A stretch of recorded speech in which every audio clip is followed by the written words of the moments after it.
드리는 말씀은 이제 오늘 당연히 못 드리죠. 이거 이제 철학이고 미학적인 얘기, 깊이 있는 얘기이기 때문에 깊이 나갈 수 있는 얘기니까 일단 아트라는 단어부터, 그죠? 단어. 그래서 여기 이제 있는 것처럼 켰나? 켰죠? 이거 마이크 들어오죠, 그죠? 이미 켰죠? 켜놨죠? 불 들어와 있죠, 그죠? 예술이 뭐냐, 이게 이제 어려운 거예요, 그죠? 예술이 여기 이 저자가 미국에 있는 대학 교수가 이렇게 쓴 책에는 이렇게, 그죠? 저기 2001년에 쓴 책인가, 그죠? 여기 나와 있죠. 오늘날은 예술이 무엇인지, 그리고 예술은 어떤 역할을 해야 하는지 분명치 않은 혼란의 시대다, 이렇게 썼는데, 일단 무슨 역할을 하는 걸 둘째 떠나서 예술이 뭔지가 사실 참 이게 어려워요. 그러니까 이제 우리 미학이나 철학적인 문제로서 도대체 그게 뭐냐, 본질적인 규정이나 정의, 일단 그거는 둘째 치고, 그 나중 차차 하도록 하고, 둘째 치고, 어떤 게 이제 아트에 속하냐는 것부터 이제 많이 헷갈리는 거죠, 벌써. 그죠? 아트라는 말을 우리가 쓰는데, 너무나 많이 쓰잖아요, 아트라는 거, 그죠? 아트라는 말을 쓰는데 이게 이제 어렵다는 거지. 그래서 아트의 사전적인 의미를 찾아보면은 여러 가지 있지만 크게 세 가지로 딱, 그죠? 오늘날 우리가 이제 우리말로 번역했을 때, 그죠? 의미가 셋으로 나타납니다. 그러니까 아트는 이제 미술, 그죠? 미술이나 미술 작품을 의미하기도 하고, 두 번째는 예술을 의미하기도 해요, 그죠? 예술. 그다음에 세 번째는 기술. 그죠? 그래서 치료 기술, 그래서 the art of healing, 그러면 치료 기술, 이렇게 기술을 의미한다는 겁니다. 그죠? 미술, 예술, 기술. 그러니까 이게 우리 오늘날의 관점에서 봤을 때는 야구 이상하다. 그죠? 먼저 기술은 둘째 치더라도, 기술은 또 그런 얘기가 둘째 치더라도, 미술하고 예술은 조금 이견은 좀 혼동이 되죠. 혼동이 될 수가 있어요. 일단 오늘날의 우리들의 생각은 예술이 범위가 넓잖아요, 그죠? 예술이 넓고 부분집합으로 미술, 음악 이렇게 생각하니까, 그죠? 그러니까 근데 아트가 어떨 때는 미술이고 어떨 때는 예술을 뜻하면은 이거 너무 쓰기가 애매한 거 아니냐, 그죠?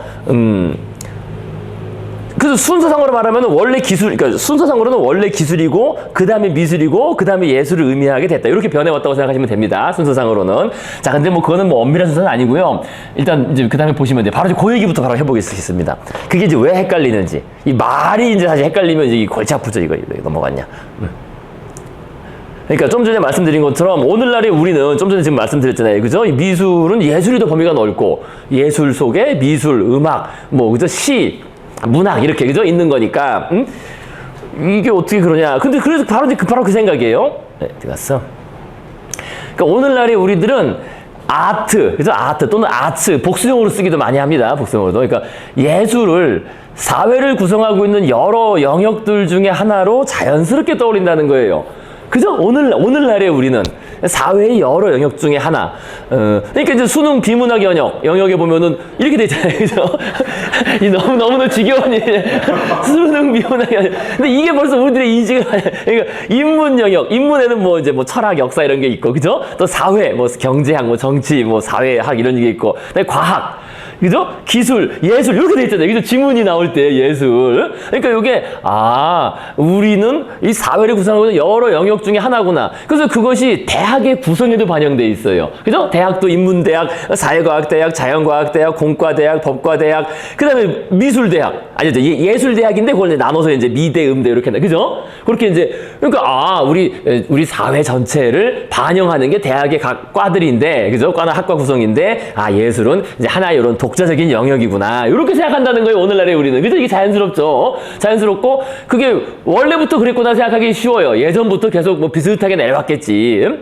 그래서 이제 오늘날의 일반적 통념에서는 좀 전에 말씀드린 것처럼 그 예술이라는 그죠? 이 카테고리가, 그죠? 이 범주가 본래부터, 그러니까 자연적으로 하나의 독자적인 영역으로 그렇게 존재했던 것처럼 인식하기 쉽다는 거예요. 그죠? 예술이라는 영역. 그죠? 그러니까 정치, 경제, 사회, 그죠? 문화에서도 여러 영역이 있는데 그 중에 예술, 그죠? 이렇게, 그죠? 그래서 하나의 영역으로 지금 요런 것처럼. 그죠? 그리고 또 요렇게 하다 보면은 바로 2번으로 바로 넘어가겠죠. 예술이라는 영역에 속하는 것들, 또는 예술 영역에 속하는 사람들, 예술가죠, 그죠? 예술가들에는 본질적으로 어떤 공통된 특성이 있다, 그죠? 예술가들은 이게 문학가건, 음악가건, 그죠? 뭐 화각은 이게 예술을 한다는 면에서 뭔가 공통점이 있다는 거예요. 그죠? 공통된. 그러니까 모두 예술이라고 불리잖아. 그럼 공통점이 있으니까 예술이라고 불리는 거겠지. 하나로 묶어서. 그죠? 요게 이제 우리가 일반적인 오늘날의 생각인 거죠. 그죠? 그리고 그런 게 수능이라든지 그 대학 시스템 등에 다 반영되어 있는 겁니다. 그죠? 그래서 아트라는 말을 일단 그렇게 쓰는데, 근데 그게 당연히 원래부터 그럴 때 아니라는 거예요, 그게. 그걸부터 이해하시는 게 참 쉽지 않으면서도 쉬워요. 그러니까 오늘날의 고정관념을 가지고 있으면 그게 잘 이해가 안 되지. 근데 그렇지가 않고, 다시 옛날로 돌아가서 생각해 보시면은요, 그러니까 아트가 본래부터 그런 의미, 이렇게 하나의 그 영역을, 큰 영역, 커다란 영역, 그래서 예술 대학, 그죠? 뭐 예술 지문, 그죠? 이렇게 돼 있는 게 아니라는 거예요, 그 영역이. 그러니까 예전에 예컨대 그 17세기 사람들에게, 17세기만 해도 사실 멀지가 않잖아. 300년 전 사람들이, 300년, 350년, 400년. 이 몰리에르, 그 프랑스의 그 극작가입니다. 그죠? 몰리에르, 코미디를, 풍자 코미디를 많이 썼죠. 몰리에르 같은 극작가이고 배우. 근데 몰리에르, 또 17세기 동시대에 살았던 사람이 렘브란트예요. 렘브란트 아주 유명한 화가잖아요. 그러면은, 이거는 그 당시 사람들이 볼 때는 몰리에르하고 렘브란트, 이거 뭐 상관이 없는 사람이에요. 완전히 다른 일을 하는 사람이다. 이 사람은 글 쓰는 거고, 배우하고, 뭐 연기하는 거고, 저 사람은 그림 그리는 사람인데, 이거 뭐가 같아? 다르잖아. 그죠? 근데 이제 오늘날에는 그렇지 않다는 거예요. 아, 예술하시는 분들이군요. 그죠? 딱 극작가. 아, 이분은 극작가시고, 이분은 화가십니다. 아, 다 예술하시는. 그래서 오늘날에는 아까 우리 그런 식 관념, 이런 식으로 뭔가 공통된, 다 예술이니까. 극작가시던, 뭐, 화가시던 다 예술하니까 공통된 사람이고, 같은 범주에 들어간다라고 오늘날에 생각하는데, 당장 17세기만 가도 그렇지 않다는 거예요. 게다가 뭐, 요한 세바스찬 바하는 작곡가인데, 이거 뭐 완전히 다른 거지. 그죠? 작곡가하고 그림 그린 거. 그럼 뭔 상관? 그죠? 거의, 그죠? 뭔 상관이 있냐. 이렇게 됐다는 거죠. 동시대에 있었다 해도 이들과는 상관이 없는, 즉, 공통된 특성이 없는 전혀 다른 분야의 사람으로 여겨졌을 겁니다. 이제 바흐는 좀 약간 뒷세대 사람이라서 뭐 이렇게 표현했지만, 어쨌든 그렇다는 거예요. 그러니까 비교를 해보시면 이렇게 비교해 보시면 돼요. 물리학이라는 거, 오늘날에 이제 물리학 교과서나 이런 거를 배우면은, 그 물리학 딱 배우면은 물리학 교과서에 처음에 고전역학, 뉴턴역학, 그죠? F 이퀄 M에 막 나오고, 그 다음에 열역학, 그죠? 1법칙, 2법칙 막 나오고, 그 다음에 전자기학, 그죠? 뭐 오른손 법칙 막 나오고, 그 다음에 광학, 비단, 막 이러는데, 이게 이제 물리학 교과서에 하나에 다 들어가 있어요. 오늘날에는. 그죠? 그래서 오늘은, 이거 물리학이구나. 그죠? 물리학. 근데 그게 원래 또 그랬던 게 아니라는 거예요. 그러니까 딱 직관적으로 봐도, 옛날 사람들이, 이거 물체가 뭐 떨어지고 부딪히는 거랑 막 뜨겁고 뭐 열이 끌었다 내리고, 이거 다른 현상이지. 그러니까 옛날 이게 합쳐진 게 19세기 거의 말에 와가지고는 합쳐진 겁니다. 이렇게. 19세기 전만 해도 열을 다루는 거는 열을 다루는 사람이고, 게다가 전기는 또 완전 다르지. 전기, 그죠? 전기를 다룬다는 것하고, 물체의 운동을 다루는 것하고, 이게 어떻게 같은 하나로 묶인다는 생각이 없었죠. 그죠? 이제 이렇게 비교를 해보시면 됩니다. 하지만 오늘날에는 이제 물리학이라는 그 영역이 성립해서 그 안에 요것들이 다 이렇게 들어와 있는 겁니다. 그죠? 열역학, 전자기학. 이것도 이제 그런 식으로 보시면 돼요. 예술은 뭐 요거보다는 좀 연관성이 떨어지긴 하지만, 그럼에도 불구하고 어쨌든, 그러니까 예전에는 그게 다 따로 놀았고, 뭐 다른 사람이지. 왜냐면 요구하는 기술이 다르잖아요. 요구하는 기술이라 그랬을 때, 작곡가가 작곡가한테 요구하는 기술, 요구되는 기술하고, 화가한테 요구되는 기술하고, 완전히 다르잖아요. 그죠? 배우는 과정도 완전히 다르고.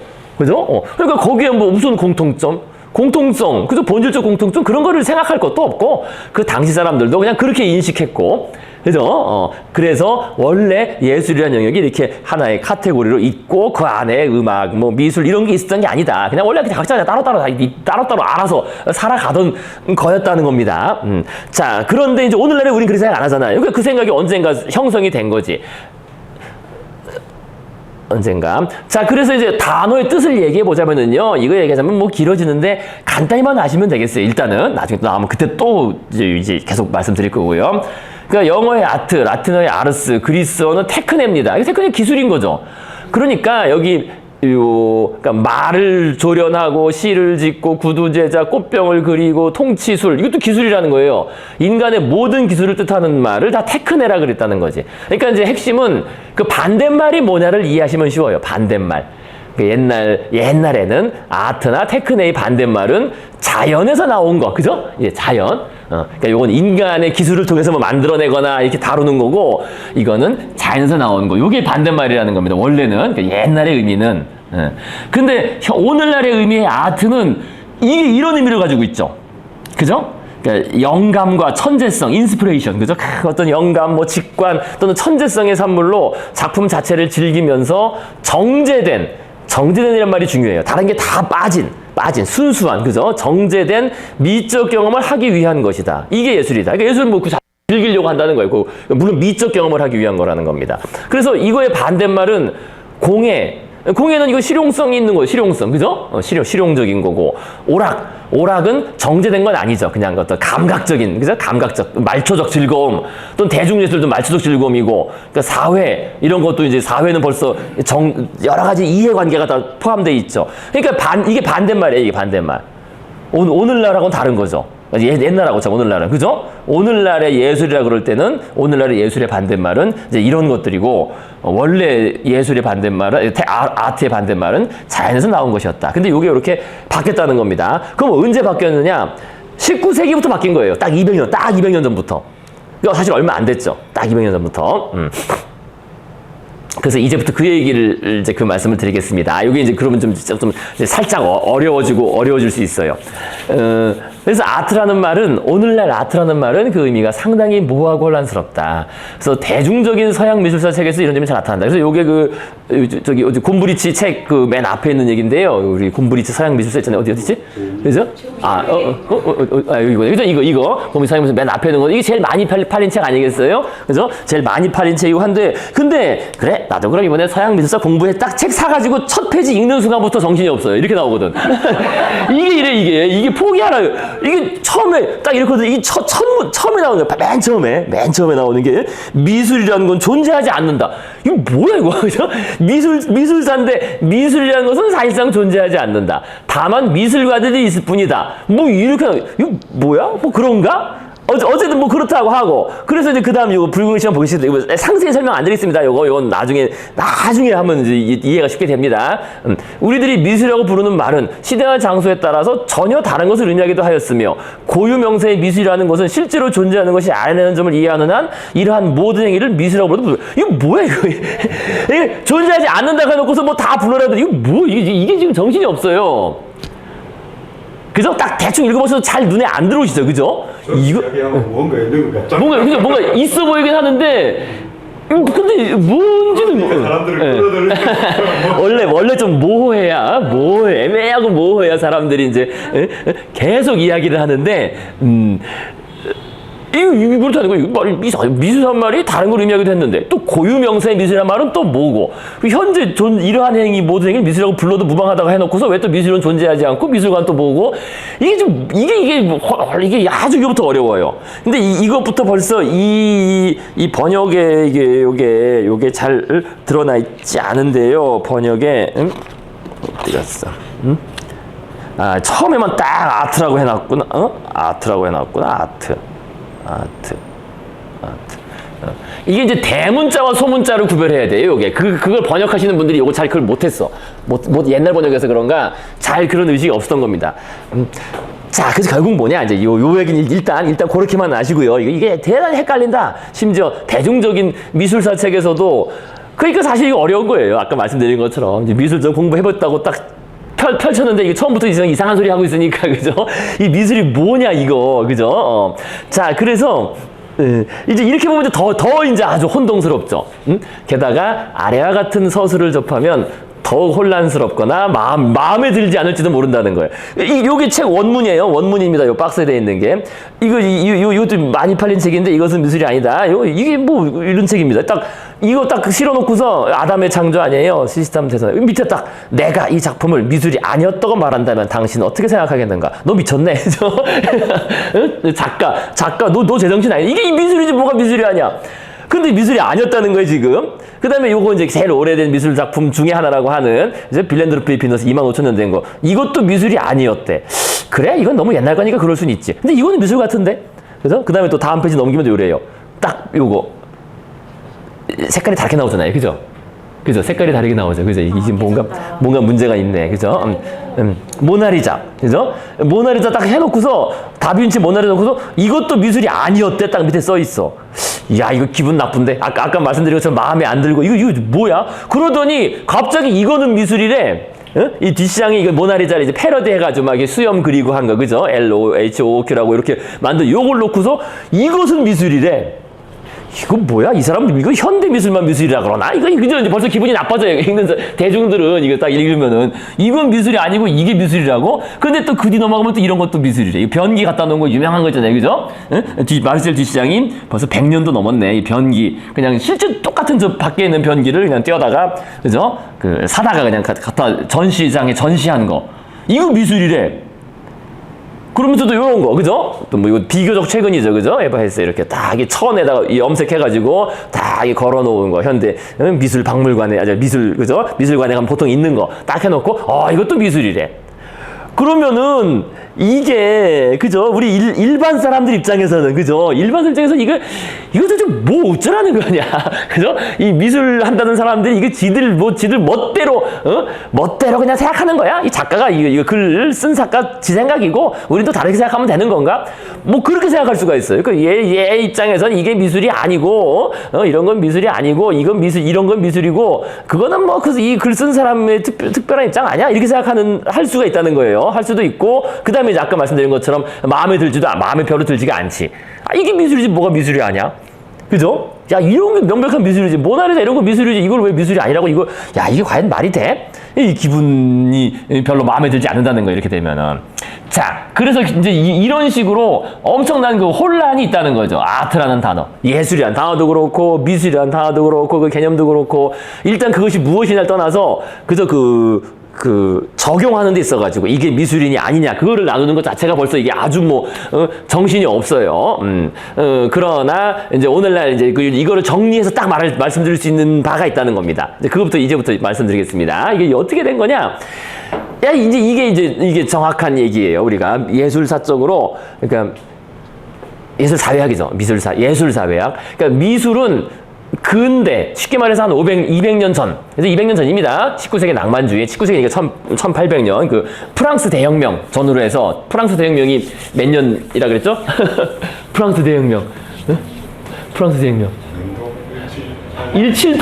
1789. 그죠? 프랑스 대혁명은 1789. 그죠? 코페르니쿠스는 1543. 그죠? 외워야 돼요. 1789. 1789니까 뭐, 그죠? 딱, 18세기 말이잖아요. 그래서 19세기까지 이어진. 딱 그거예요. 그 전후로 해서 만들어진 발명품이다. 만들었다는 거지. 이 개념 자체가. 요거. 근데 요 미술이라는 개념은, 요거는 우리가 구별하기 위해서 대문자 아트라고 표현하겠습니다. 대문자 아트. 그거를 일단 해놓고 나면 좀 쉬워질 수 있어요. 좀 쉬워져요. 많이 쉬워져요. 여기 말씀드린 것처럼 19세기 낭만주 시대를 거치면서 그 프랑스 혁명과 그 이후 낭만주 시대를 거치면서 오늘날의 의미가 확립되었는데, 근데 오늘날의 의미라는 게 우리들의 또 의미를 말하는 게 아니에요. 우리들은, 일반 사람들은 이게 섞여 있어. 그러니까 새로 만들어진 의미하고 옛날 의미하고 다 섞여 있어요. 그래서 헷갈리는 거야, 그러니까 하나만 최근에 만들어진 의미만 가지고 있으면 오히려 안 헷갈리지. 근데 오늘날에 우리 일반 사람들은 두 의미를 다 가지고 있기 때문에 그게 요겁니다. 이거 미리 말씀드리면 편할 거예요, 오히려. 그러니까 요거는 소문자 아트라 그래서 오래된 의미의 광범위한 예술관념. 그죠? 소문자 아트. 그 다음에 요건 대문자 아트. 200년 전에 만들어진 모던, 현대적 예술관념. 한 200년 전에 만들어진. 요렇게 구별해 보시면 쉬워요. 그래서 딱 보면 양쪽 딱 우리 일반 사람들이 보기에 양쪽 다 그래 그렇네라고 그럴듯해요. 그러니까 우리는 이걸 동시에 다 가지고 있는 겁니다. 그래서 오래된 의미의 광범위한 예술관념이라는 것은 쉽게 말해서 우리가 뭐 고려 청자 볼 때 야 이거 완전 예술이네 그렇잖아요, 그죠? 고려 청자 아니면 뭐 옛날 벽화 볼 때도 야 이거 예술이네 뭐 그런 겁니다, 사실 이거. 그것도 우리 예술이라고 다 하잖아요, 그죠? 그러니까 일상적인 솜씨보다는 훨씬 좋은 솜씨로 만든. 그러니까 뭐 옛날 사람들이 만든 뭐 뚝배기나 항아리 이런 걸 놓고 예술이라고까지는 안 하잖아요. 근데 대신 고려 청자쯤 되면 이제 예술이라고 하는 것처럼 그러니까 일반 솜씨가 아니라 엄청난 노력과 자원을 들여서 만든 뛰어난 물건 또는 뭐 그림, 그죠? 또는 그런 거. 그러니까 어쨌든 솜씨가 좋은 솜씨로 만들어져야 되고, 그죠? 아주 뛰어난 장인들이 만들어야 되고, 그 다음에 물론 그것은 실용적 목적이나 상징적 목적을 위해서 만들어지죠. 그러니까 실용적 목적도 있는 거지. 고려 청자에는 뭐 귀족들이 뭐 술 따라 먹고 하면서도 또 하나하나가 일종의 어떤 부의 과시기도 하고, 그죠? 그러잖아요. 그런 거기도 하면서 그러면서 그거는 당연히 생활 주변에서 만날 수 있는 거예요. 생활 주변에서. 아, 그러니까 성당 가면은 볼 수 있잖아요. 생활 주변에서 그 천정화. 그죠? 아까 그거 시스나 청정화 같은 것도. 그것도 생활 주변이란 거예요. 그게. 생활 주변에서. 그 다음에 뭐 도자기도 그렇고 말이에요. 그죠? 그래서 요걸 우리가 다 아트라고 했죠. 예전에는. 오래된 의미의 광범위한 아트. 요게 광범위한 의미입니다. 그런데 200년 전에 낭만주의 시대를 거치면서 이런 관념이 형성됐어요. 예술이란 거는, 야, 그거는 아무나 하는 게 아니야. 그거는 장인들이 만드는 거랑은 달라. 장인들은 그냥 아까 크래프트, 이 공예하는 사람들이고, 예술은 그거랑은 다르게 특별한 탤런트, 타고나는, 요게 또 여기 들어가 버려요. 타고나는 특별한 탤런트를 가진 천재의, 이런 말이 또 나옵니다. 천재의 영감, 직관, 감성, 상상력에 의해 아주 독창적인 작품이라는 거예요. 다른 사람이. 그죠? 이런 개념도 있죠. 그죠? 오늘날의 우리는. 그죠? 그러니까, 야, 예술이란 건 말이야. 뭔가 그 천재적인 작가가 그 영감이 떠올라서 막 작곡을 하고 뭐 이런 그런 독창적인, 아주 독창성이 포함되어야 되고, 그 다음에 실질적 유용성과는 무관해야 된다는 거예요. 요 조건이 들어가요. 그러니까 여기서는 뭐 실용적인 목적도 포함, 그러니까 섞일 수 있어. 섞일 수도 여기는 섞이지 않아요. 그죠? 아까 이게 섞이지 않죠. 이거, 그죠? 이거는 분명히, 이거는 실용적인 목적이죠. 종교적인 목적이에요. 성당 온 사람들 그 보고서, 그 당시 사람들은 글을 못 읽고 하니까 이 보고서 하는 거고, 실용적인 목적, 이거는 뭐 주술적인 목적, 이거는 이 부인의 그냥 초상화예요. 부인 집에 걸어놓으려고 해서 이거 주문받아서 준 모나리자, 그죠? 리자라는 여인의 초상화거든 이거, 그죠? 리자는 부인의 초상화를 집에 걸어놓을 실용적인 목적으로 그냥 만든 것뿐이에요. 다빈치가 주문받아가지고, 그죠? 근데 이거는 그게 아니죠. 이거는 실용적인 목적이 없죠. 그죠? 이 실용적인 목적이 없죠. 그냥 감상 그 자체 이런 거, 그죠? 감상하는 것 자체. 자, 그래서 다시 보시면요, 이제 대비해서 보시면 쉽습니다. 그래서 실질적 유용성과는 무관하게, 사실 이 부분도 상당히 중요한 부분이에요. 그것과 무관하게 미적으로 감상되는 것 자체를 최종 목적으로 만들어진, 그냥 보고 즐기고, 그죠? 어떤 미적인 감동을 얻는 것, 그것만을 위한 겁니다. 그것만을 위한 것. 그래서 어떻게 되냐면 이것은 생활과 분리가 돼요. 삶과가 분리됩니다. 삶과 분리가 돼가지고 이거는 생활 주변에서 만날 수 있는데 이거는 생활 주변에서 만날 수가 없어요. 분리된 시공간에서 만날 수 있는 물건이나 활동, 독립된 시공간. 다 독립돼 있어요. 이 대문자 아트에 속하는 것들은. 그러니까 미술 작품은 미술관에 가야 되고, 그죠? 미술관에 가서 봐야 되고, 음악은 음악 연주회 가서 들어야 되고, 그죠? 그 다음에 문학 작품은 어쨌든 조용히 혼자 읽어야 돼, 그죠? 혼자 독립해서, 분리돼서 막 시끌벅적하게 떠드는 게 아니라는 겁니다. 그죠? 그다음에 연극도 마찬가지로 연극 그 공연장에서 하는 거지 뭐 아니라는 거예요. 이런 생활 주변에서 볼 수 있는 게 아니라는 거예요. 그래서 이게 분리가 돼버려요. 이게 삶과 예술이 분리되는. 그래서 오늘날에 우리는 한편으로는 이런 관념도 가지고 있어요. 그죠? 그래서 혼동되는 거예요, 사실. 그래서 혼동의 원인은 오늘날에 우리는 이제 한편으로 이런 생각도 그냥 오래전부터 가지고 있으면서 뭐 그런 거 다 예술이지 뭐, 야, 누가 뛰어나게 뭐 만들면은 야, 예술이네 한다는 말이 그런 말입니다. 하지만 한편으로는 그 고등교육을 받으면서 중고등학교, 대학교 교육을 받으면서 이거를 배우거든요. 그죠? 사실 대학에서 하는 예술대학에서 하는 건 다 이거잖아요. 그죠? 이게 아니에요. 예술대학은 기본적으로 이게 아니거든요. 예술대, 그죠? 그러니까 현대적 교육기관에서는 중고등학교 교과서니 뭐니 다 사실 이겁니다. 이거. 그러니까 당장 중고등학교 교과서에는 대중가요가 원래 안 나오잖아요. 음악 교과서에는. 요즘엔 좀 나오긴 하지만은요. 원래는 그런 거 안 배웠죠. 저희 때, 그죠?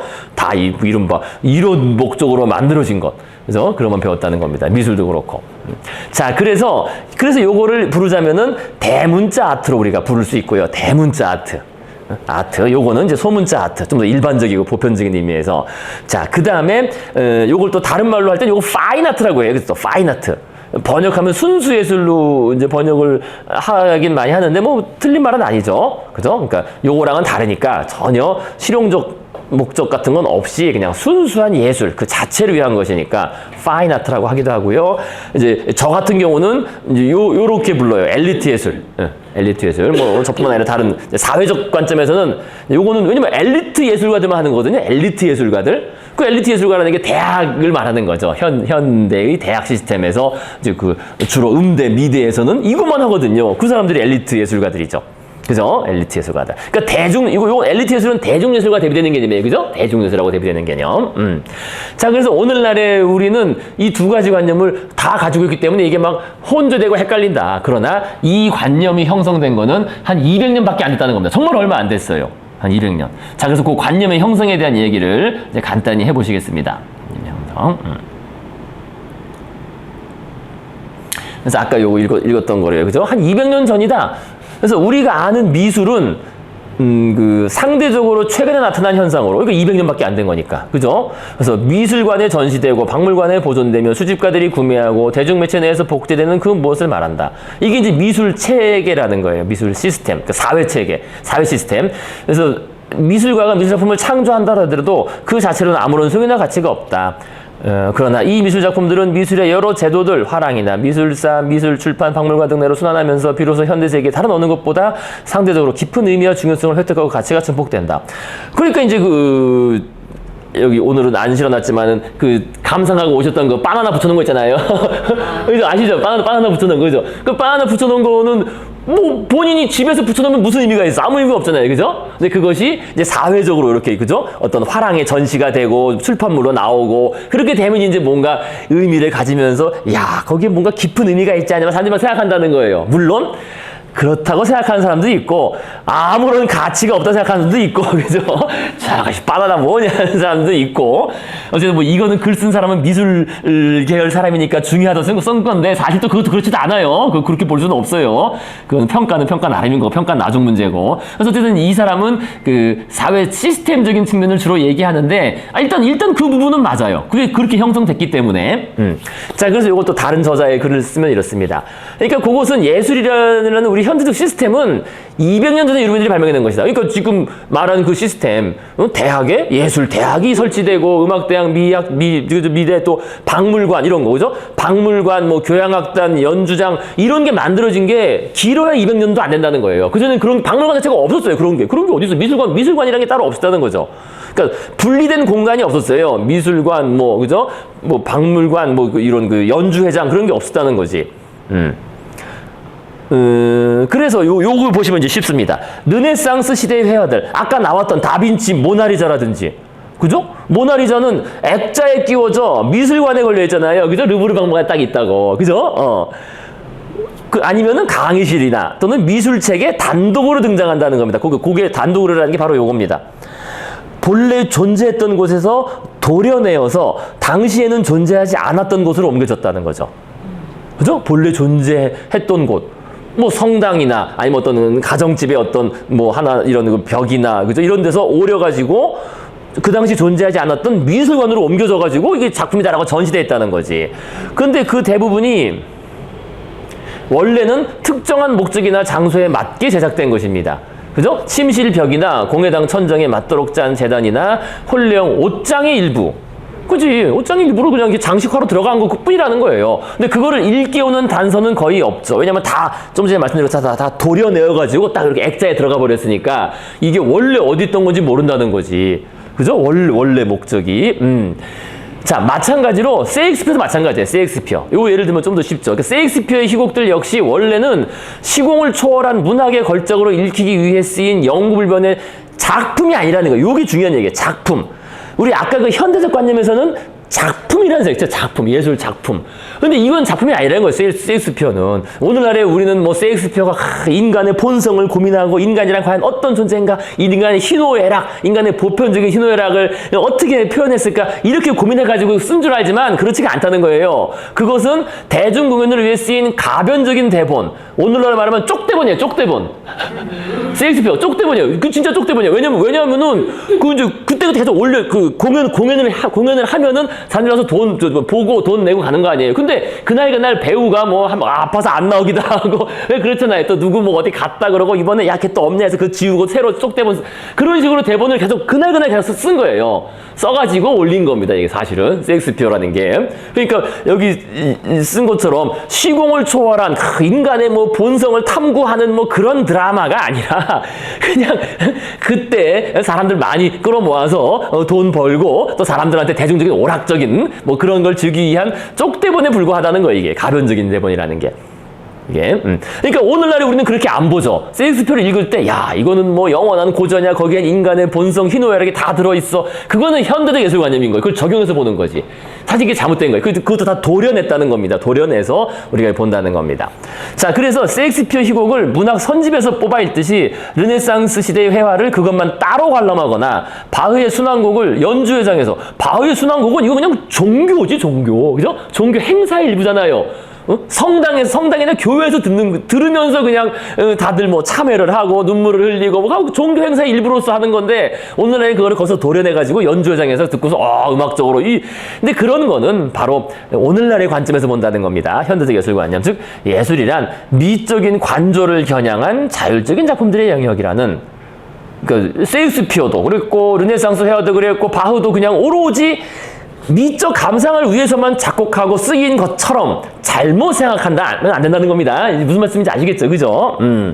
그래서 예술이란 미적인 관조를 겨냥한 자율적인 작품들의 영역이라는 우리의 생각을 과거의 사람들도 똑같이 지니고 있었다는 잘못된 인상 강화한다. 그러나 그 당시 사람들은 전혀 그러지 않았다는 겁니다. 다 특정한 목적과 결합해서 만들어진 그 작품들인 거죠. 뭐 작품이라고 한다면은 그게 오늘날의 이런 관념 하에서 만들어진 게 아니라는 거예요. 그래서 어쨌든 이제 그 범주를 뭐 다른 말로 말하면 파인 아트, 순수 예술, 엘리트 예술이라고 할 수 있는데, 그러니까 이거는 200년 전에 만들어졌으니까 또 때가 되면 사라질 수도 있다는 거예요. 그래서 역사적으로 만들어진 거니까, 역사적 구성물이기 때문에. 자, 그렇게 보시면 되겠습니다. 자, 그래서요, 이제 좀 더 나아간 얘기는 뭐 이런 겁니다. 그러니까 17세기만 해도 이거 뭐 도서관도 없고 음악회도 없고 박물관도 없었다는 거죠. 근데 18세기 말에 이르면 이제 뭔가 시작됩니다. 프랑스 대혁명. 좀 더 많은 여러 가지 제도들, 그죠? 박물관, 음악회 등이 조금씩 출현한 데다가 아울러 순수예술, 파인아트만을 위한 시장이 제일 중요해요. 시장과 대중, 그리고 순수예술, 미예술과 미적인 것에 대한 새로운 개념 등이 점점 등장하면서 그죠? 이제 18세기 말에 거의 등장을 했고, 그 다음에 이제 형성된 거는 이제 프랑스 대혁명 거치면서 순수 예술이 이 크래프트와 분리가 되고, 그 다음에 예술가가 장인과 분리가 되고, 장인과 예술가. 옛날에는 그러니까 다빈치는 그냥 장인이에요, 장인. 장인은 사실 더 가까워요. 근데 그게 분리가 된 거지, 이제. 예술가, 장인은 장인. 그 다음에 미적 경험은 다른 경험과 또 종교 경험과 분리되는 거지. 그죠? 우리가 뭐 오늘날에는 비종교인들도 마태 순환곡을 들으면서 뭐 음악적으로 좋다 이럴 수 있는데 그게 분리된 거예요. 그죠? 음악적으로만 감상하는 거니까 종교적인 그런 거 없이 뭐 저 같은 경우도 뭐 전혀 종교 없지만은 그런 음악을 막 듣는데 그죠? 바흐의 뭐 비단조 미사 듣고 막 이러는데 그냥 미적인 것만 느끼는 거지. 그래서 그게 바로 요 19세기 1800년에서 1830년에 예술이라는 그 용어가 자율적인 정신 영역을 의미하기 시작했고 어떤 독립된 영역. 그래서 예술가의 소명이 신성시대에서 이제 예술가가 신성시대 뭔가 예술은 뭔가 달라 이런 식으로 그죠? 그래서 미적인 것이라는 개념이 취미. 이건 단순 취미가 아니라 뭔가 숭고한 그래서 뭐 숭고하고 뭐 이런 식의 막 다 붙어요. 뭐 인간 최고, 인간 정신의 뭐 최고의 뭐 그죠? 네, 고향이고 뭐 인간의 뭐 정수고 이런 식으로 인간분의 예술 그게 막 올라간 예술이. 근데 그게 또 그렇게 된 이유가 있어요. 낭만주의자들이 그렇게 만들었어요. 자기들이 스스로 이제 이거 막 올라간 거예요, 스스로. 그건 좀 이따 나중에 다 나올 겁니다. 일단 오늘은 요거 기본적으로 하시겠습니다. 그래서 어쨌든 오늘날에는 이리저리 애매하게 됐다는 겁니다. 예술이란 말을 쓰면은 그게 막 애매해요. 그죠? 우린 뭐 대중가요에 대해서도 야 예술이지 그죠? 어떤 음악 들으면서 또는 뭐 그 바나나를 보고서도 이거 예술이 아니야 뭐 이러고 뭐 헷갈리고 막 이러잖아요. 그죠? 그래서 그렇다는 겁니다. 어쨌든 그래서 여기 쓴 것처럼 연구자의 관점에 따라서 여러 가지 개념들이 있지만 그러나 일반적으로 오늘날에는 이거는 받아들여지고 있어요. 그 아트라는 말과 아트라는 개념이라는 게 이제 현대적으로 쓰이는 그 의미는 현대적 예술 시스템 및 현대적 그 관념. 그래서 아트라는 말에 그 관념은 18세기를 거치면서 점차로 토대가 마련되면서 형성되었고 이제 19세기 초중반 그래서 한 200년 전에 이르면은 이제 분명하게 정립돼서 오늘날까지 쭉 이어지게 된 겁니다. 이어지게 된 겁니다. 근데 물론 오늘날에 이제 또 흔들리고 있죠. 그래서 아까 말한 것처럼 변한다는 게 그거예요. 오늘날에 왜 흔들리냐면은 흔들리죠. 벌써 엘리트 예술을 사람들이 즐기지 않잖아요. 이게 그죠? 음대 뭐 미대 나와서 이게 참 엘리트 예술만 쓰기 쉽지 않잖아요. 당장 음악 하려면 그러니까 당장 실용 음악가가 생기는 거고 막 그죠? 실용 음악가 또 실용 미술 이런 쪽으로 그러니까 그거는 어떤 방향입니까? 삶과의 일치죠, 다시. 그죠? 뭔가 엘리트 예술은 삶과 좀 분리되고 그 자체 뭐 숭고하고 아주 뭐 가치가 높은 것처럼 생각을 해서 얘기를 해왔는데 근데 다수 대중들이 별로 좋아하는 건 다른, 대중예술을 좋아하고 그 다음에 시장성이 없어. 시장성이. 일부 극소수 예술가들만 성공하고 나머지는 다 이게 이제 연예계랑 똑같이 된 거죠. 연예계랑. 그죠? 아니, 그게 적용이 된 거예요, 그대로. 그게 지금 말한 요겁니다. 시장경제체제의 확립. 시장경제체제에서는, 그때도 언젠가 말씀드렸지만, 모델 지망생들, 뭐, 젊은 여성들, 그죠? 좀, 키 큰 애들은 다 모델 하겠다고 하는데, 그죠? 근데 모델 지망생들 10,000명 있어봤자 그 중에 성공하는 모델은 한 2~3명밖에 없잖아요. 그죠? 근데 그 모델 10,000명이 다 모델학원 다니면서 워킹 배우고, 뭐, 그죠? 하지만은, 또 뭡니까? 그 걸그룹, 그죠? 뭐, 뭡니까? 아이돌 하는 그 전에 그 뭐라 그래? 연습생, 그죠? 수백 명이 있지만 그 중에 뭐 실제로 성공하는 그룹은 한두 그룹, 그것도 잠깐이고, 그죠? 그러니까 그런 식이 정말 극심한 피라미드 구조. 그게 대중예술에서도 보이는데, 이거는 그 엘리트 예술도 마찬가지야, 엘리트 예술도. 그죠? 그 수많은 미대를 나온 전국의 미대가 몇 개입니까? 미대, 음대, 또 성악과 나온 애들이 얼마나 많아요. 그죠? 다들 엄청난 돈을 들여서, 그죠? 성악, 그죠? 레슨하고, 어릴 때부터 레슨하고 해가지고 했는데, 나중에 성공해서 하는 그 사람은 몇 명 없다는 거예요. 몇 명 없다는 겁니다. 몇 명 없기 때문에 더더군다나 이제 대학에 매달리는 거지. 그나마 있는 자리가 대학 교수거든요. 그나마 그걸 놓지 않으려고 사실 그게 또 있어요. 그러니까 또 그게 또 문제가 되는 게 한편으로는 또 어쨌든 그런 식으로 이제 그 구조화가 됐어요. 오늘날의 그 시장 경제, 대중 시장 경제에서 볼 수 있는 정말 다수는 무명으로 사라지고, 그죠? 다수는 무명, 극소수만 성공하는 그거로 돼버렸어요. 엘리트 예술도. 그죠? 그래서 오늘날에 또 다른 이제 흐름이 있는 거죠. 자, 그래서 어쨌든 요게 그겁니다. 그래서 요렇게 형성되는 과정에서 가장 주요한 요인, 여기 쓴 것처럼 그 중요한 요인은 뭘까라 그랬을 때, 뭐 그거는 연구자나 관점에 따라서 다양하지만은 기본적으로 제가 봐도 그렇고 이 사람들이 이 모든 견해를 모아봤을 때 가장 중요한 건 사실 이거예요. 자본주의 시장경제 체제 확립입니다. 요거. 이게 제일 중요해요. 이게. 요 1번 때문에 요렇게 됐어요. 현대적 예술 시스템이 형성됐다는 겁니다. 1번 때문에. 1번. 왜 그러느냐?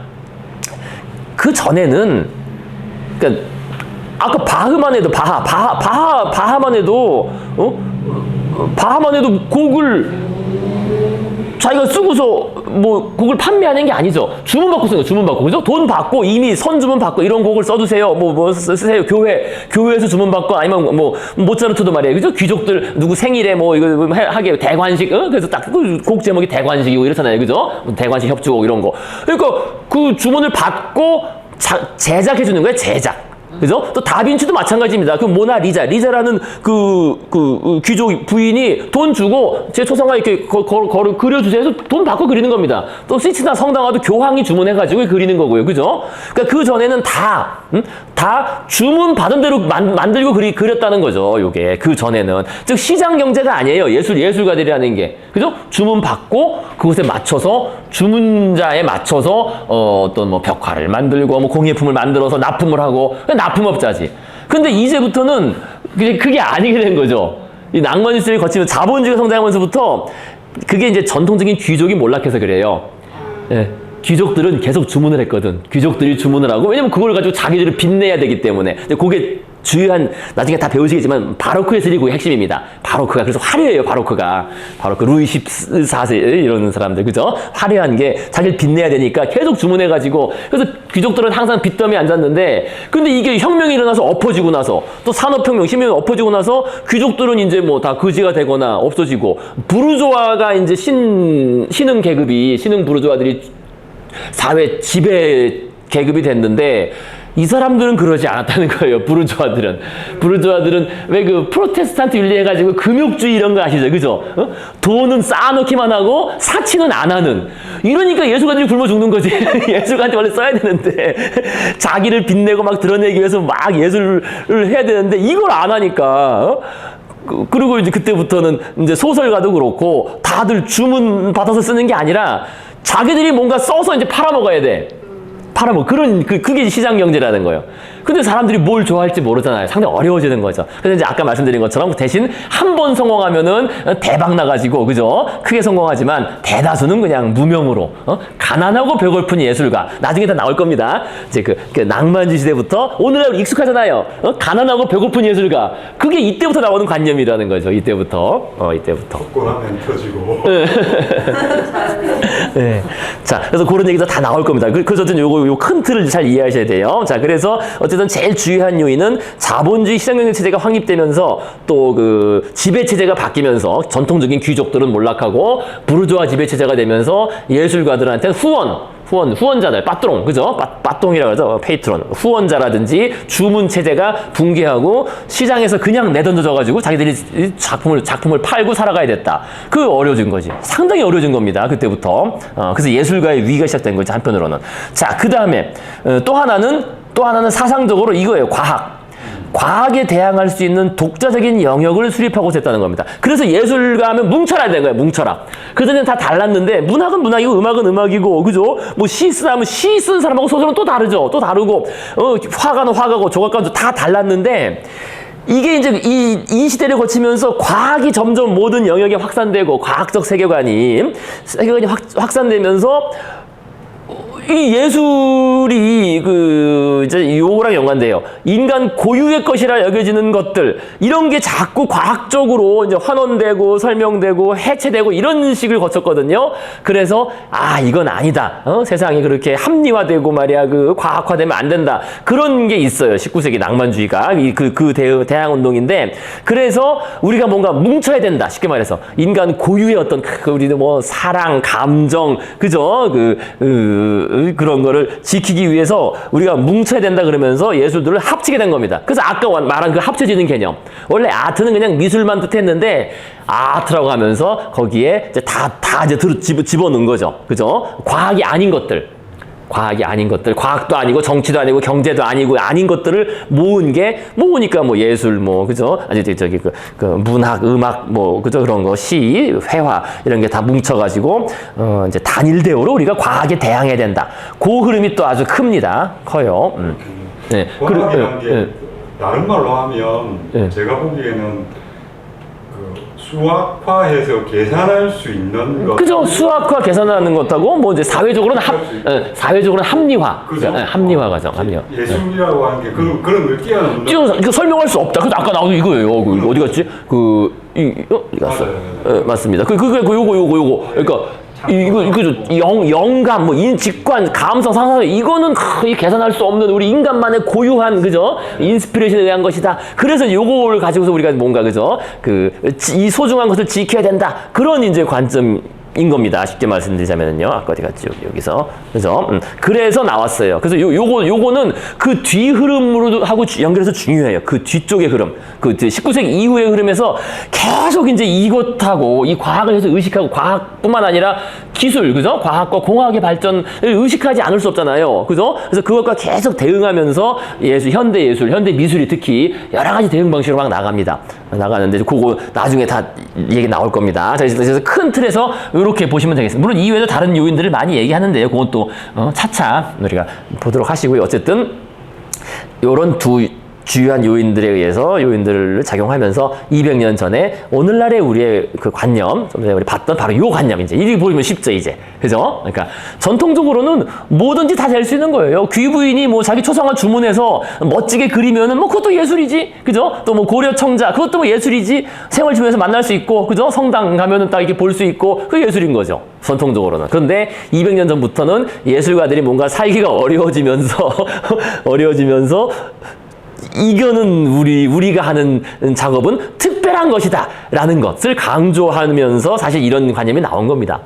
이거는 아무나 할 수 있는 게 아니야. 단순히 기술이 아니라 어떤 탤런트를 가진 천재만이 할 수 있는, 천재적 작가만이 할 수 있는 그런 것이고, 그거는 실용적인 유용성 이런 거랑 상관없어. 우리는 오로지 순수한 아름다움만 추구하는 거야. 순수한 아름다움이나 어떤 순수한 미적 감동, 그죠? 그러면서 그것은 그러니까 당연히 독립되겠죠. 생활 속에서 만날 수 있는 게 아닌, 독립된 시공간에 분리된 그래서 이것은 이제 대문자 아트 개념이 성립해서 오늘날까지 쭉 이어지고 있지만은 아까도 말씀드린 것처럼 그것이 영원하리라는 보장은 없고요.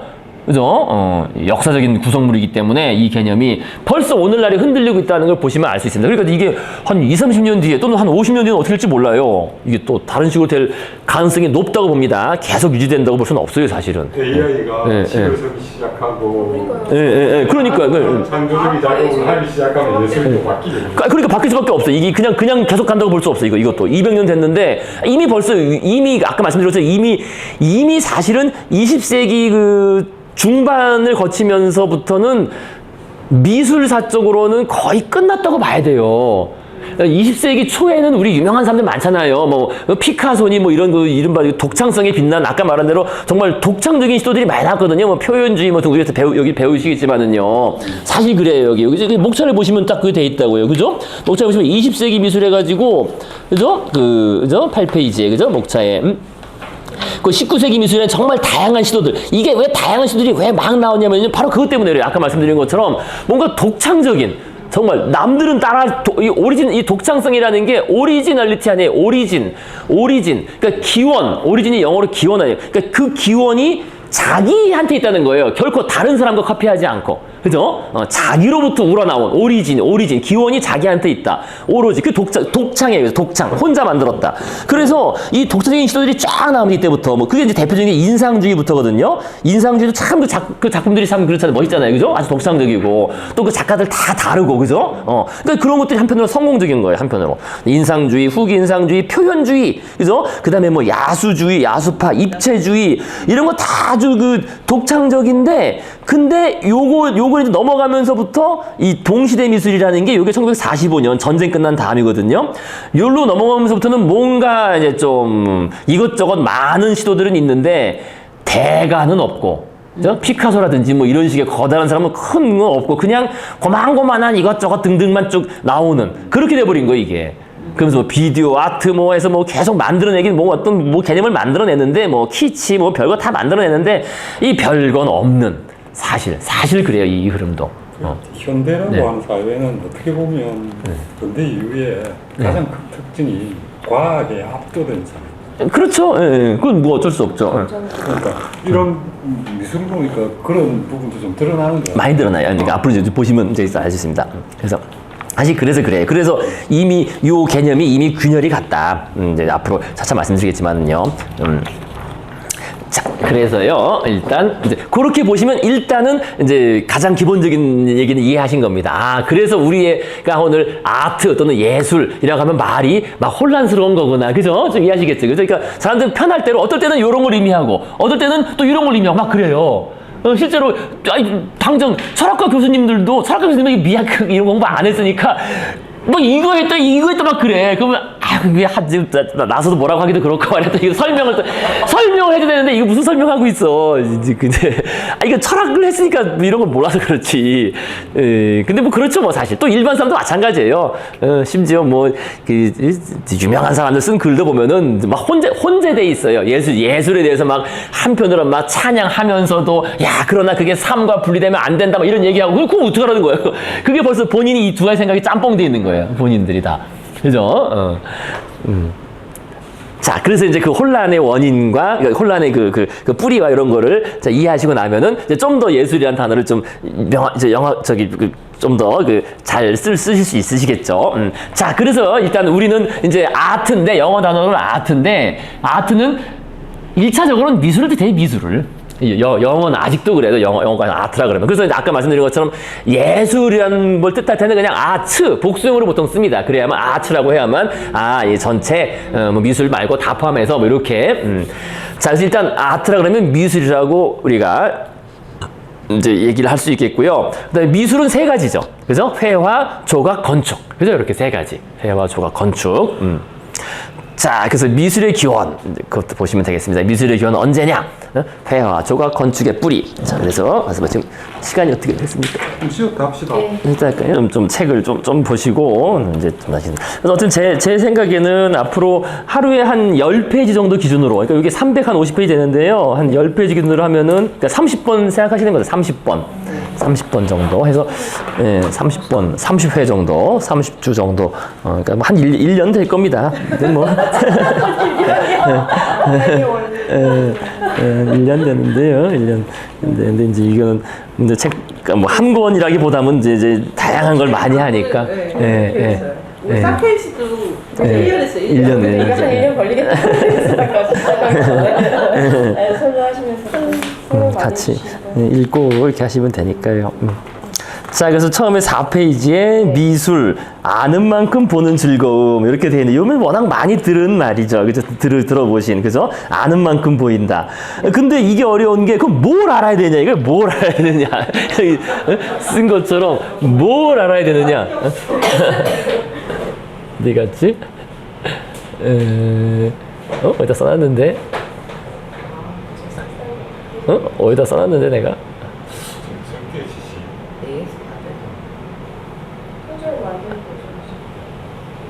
맨 앞에 써놨나? 여기서 놨고 맨 앞에 써놨구나. 그러니까 아는 만큼 보는 즐거움이라 그러는데, 야, 그 뭘 알아야 되냐, 그죠? 무엇을 알아? 요게 이제 그죠? 근데 여기서 포인트는 그거예요. 그럼 미술에 대해서만 적용되는 특별한 걸 알아야 되느냐?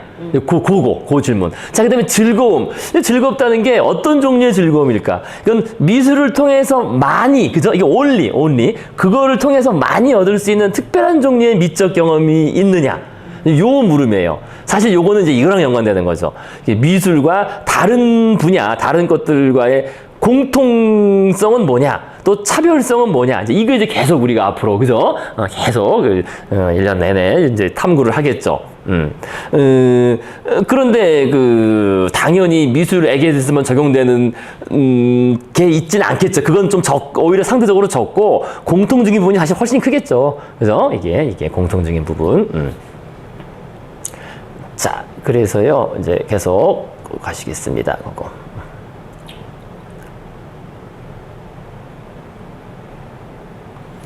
계속 가시면요. 요거는 뭐 따로 읽지는 않겠습니다. 그래서 4페이지, 5페이지 뭐 넘어가시겠고요. 그래서 목차가 나오는데, 목차에서도 뭐 사실 주된 관심은 이제 그 르네상스 이유가 되겠죠. 아무래도 책 내용 양도 그렇고요.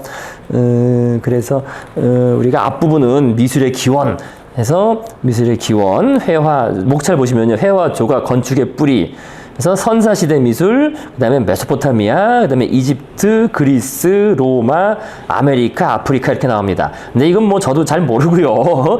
저도 이건 뭐 이집트, 뭐 그리스 이런 거 잘 모르죠. 제가 이거 전공도 아니고, 이건 전공뿐 아니라 전문도 아니고. 근데 이제 저는 이제 보편적인 관점에서 이것저것 말씀드리겠어요. 얘기하시고, 그 다음에 천년 중세의 다크에이지라고 하는 암흑시대, 다크에이지, 중세 천년, 미술 나오고, 그 다음에 이제 르네상스 나오고, 뭐 쭉 나옵니다. 네, 르네상스, 바로크, 로코코, 19세기, 뭐 20세기 쭉 나오고, 그리고 뒤쪽이 아무래도 많죠. 그죠? 그래서 그렇게 구성이 되어 있습니다.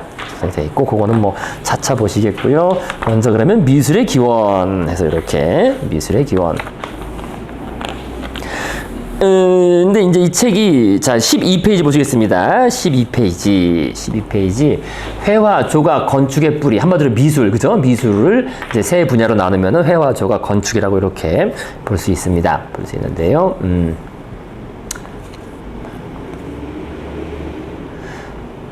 그래서 대학에서는 건축학과가 이게 공과대학으로 들어가 있죠. 공과대학으로 들어가 있어요. 그래서 이렇게 분리가 됐죠. 그래서 거기에도 그걸 남기기 위해서 건축공학과가 아니에요.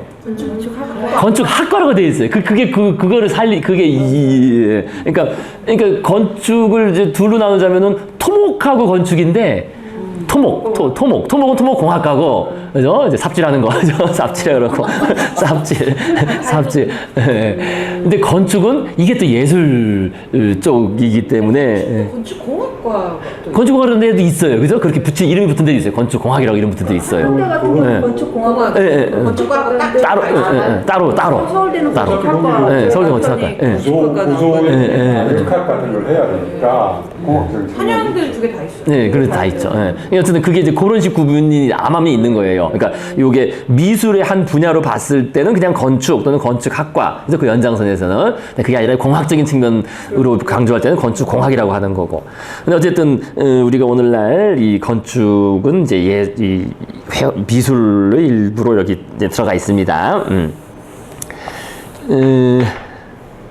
그래서 미술은 25,000년 전 네안데르탈인이 현대 인류의 시조인 크로마뇽인으로 진화하던 시기에 탄생했다. 그래서 이게 첫 문장부터 틀린 문장이 돼가지고 이거는 이 저자가 이 저자가 당연히 이게 예술을 전공한 사람은 이 앞쪽을 잘 모르겠죠. 과학적인 얘기나 이런 거를 모르겠죠. 그다음에 이게 약간 또 살짝 오래됐기도 해요. 1992년도 나온 책이니까 원서가 30년 됐죠. 그런데 요건 좀 심각한 오류예요. 요거는 이쪽을 공부 안 하고 그냥 자기가 쓴 것뿐이지 이 사람은 뭐 예술 사를 한 사람이니까 뭐 어쩔 수 없죠. 이게 틀렸죠. 이 네안데르탈인이 크로마뇽으로 진화한다는 것 자체가 오늘날에는 뭐 전혀 아닌, 전혀 아닌. 우리가 이제 사피엔스 하면서 배웠잖아요. 그래서 네안데르탈인은 전혀 다른 사람입니다. 전혀 다른 사람. 그래서 여기 쓰신 것처럼 그 뿌리는 어디에 있느냐? 우리 수업에서 사피엔스 수업에서 했는데요. 물론 앞으로도 다시 또 이제 나올 겁니다. 필요할 때마다. 그래서 어렵지 않게 말씀드릴 텐데요. 요게 우리 사피엔스가 한 대략 10만 년 전에서 5만 년 전 사이. 그러니까 뭐 유발 하라리는 7만 년 전이라 그랬는데 뭐 알 수 없고 대충 10만 년에서 5만 년 전 사이에 우리 뇌가 인지유동성이라는 이런 것을 뇌가 특별한 그 과민 반응적인 그런 그 변이, 뇌의 변이를 통해서 우리가 상징 능력이란 말이 제일 중요합니다. 상징 능력을 가지게 되고 그래서 이제 미술이 탄생하게 되었습니다. 그래서요 이제 그 처음 오신 분을 위해서 간단히 이 얘기 우리 사피엔스 안 하고 하신 분들 얘기하자면요, 그러니까 네안데르탈인하고 그러니까 네안데르탈인이 사피엔스로 진화한 게 아니에요. 그러니까 우리 사피엔스는 아마 이 호모 하이데베르겐시스 여기서 한 갈래에서 갈라서 나왔다 이렇게 생각되고 있습니다. 갈라서 나온 거로 그렇게 생각되고 있고 네안데르탈인은 네안데르탈로 따로 존재했습니다. 그래서 이런 우리가 그 예전에 호모 오스트랄로피테쿠스부터 그죠 쭉 진화해 오다가 이 중에 오스트랄로피테쿠스 한 갈래가 호모 속으로 진화했고 그래서 호모 하빌리스, 호모 에rectus, 호모 에렉투스 쫙 호모 나오고 호모 사피엔스 한 20만 년 전 나와가지고 이게 오늘날 그죠 우리는 요거밖에 없는 거죠. 현재 이거밖에 없는 건데. 그러니까 이거를 제가 설명드리기 위해서 그때 이런 비유를 들었습니다. 그러니까 개도 여러 가지 품종이 있다. 그죠? 이게 다 개잖아요. 그죠? 불독, 뭐 웰시코기, 뭐 치와와, 셰퍼드 다 동일하게 개잖아. 개. 그죠? 동일하게 개인데 그런데 얘들은 딱 봐도 다르잖아요. 겉모습도 다르고 크기도 뭐 완전히 엄청 큰 뭐 사모예드 엄청 크고 치와는 요만하고 그래서 또 지능도 다르고 성격도 달라요. 그죠? 이런 식으로 그죠? 다 딱 봐도 다른데 개는 개야. 개는 개인데 다 다르다는 거죠.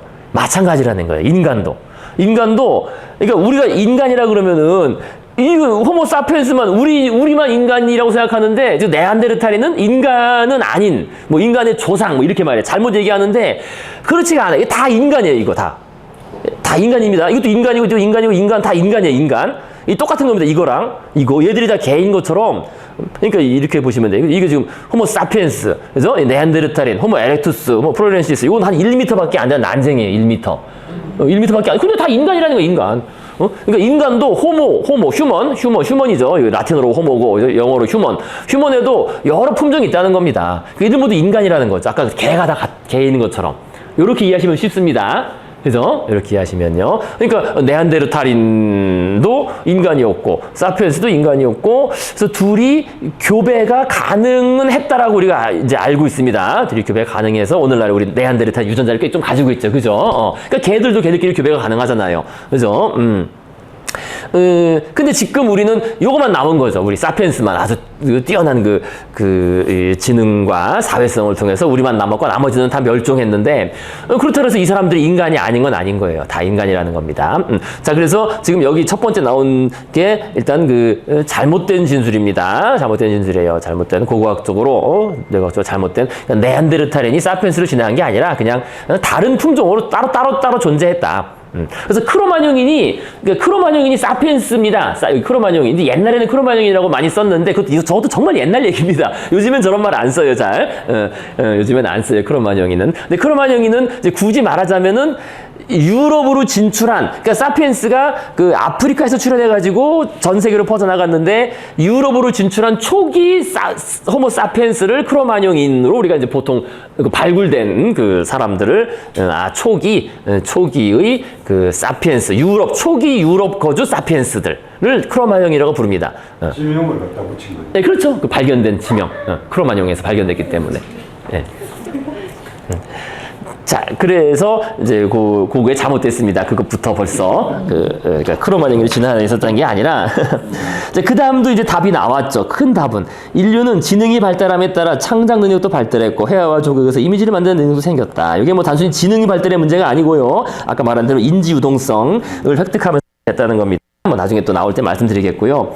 그래서 불안하게 떠돌아다니는 수렵 생활에서 농경과 목축술의 발달과 더불어 수확을 예측할 수 있는 정착 농부로서의 생활로 이어졌다.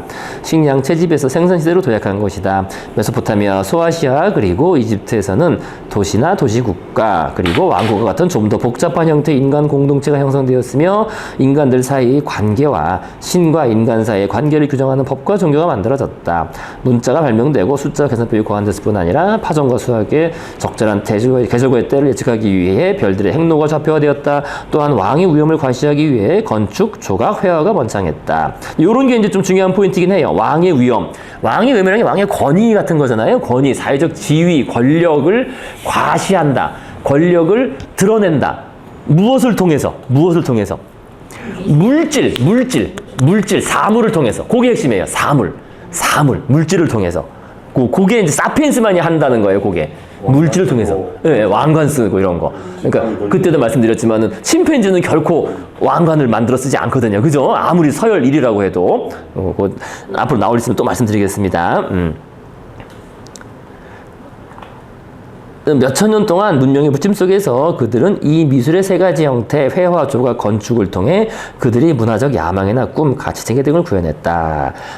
한마디로 말해서 눈에 보이지 않는 것을 구현했다. 물질로 표현했다는 거. 그게 중요한 표현, 핵심적인 표현을 바꾸자면, 오늘날 표현을 바꾸자면은요, 눈에 보이지 않는 것들을 눈에 보이는 것으로